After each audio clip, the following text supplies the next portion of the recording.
They lined our streets with the American flag.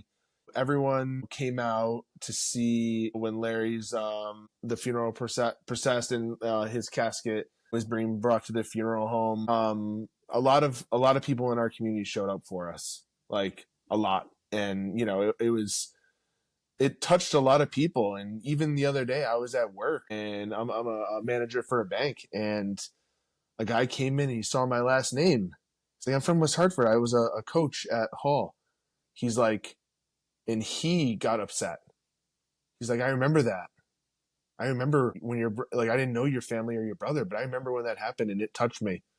And he was getting visibly upset. And I was like, I didn't really know what to say at that point. It's just, it's affected our community a lot. And, they supported us, and, I give them a lot of credit, and I couldn't see it at the time.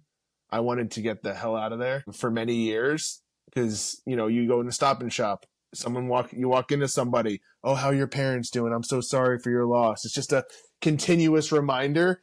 Like when I was 26 and I got the chance, I left, and I never thought I'd come back to Connecticut.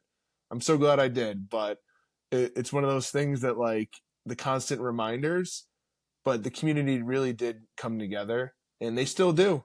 It's they still do. There's many events as a scholarship for my brother. I really want to put together like a 5K run or something. I have to get in shape before that, but like you said, this is the time that we can really make sure that our brothers' legacies continue on, and they're not just another flag in the ground a foot away from their grave year after year. And there's actually people that talk about them and remember them for the people they are.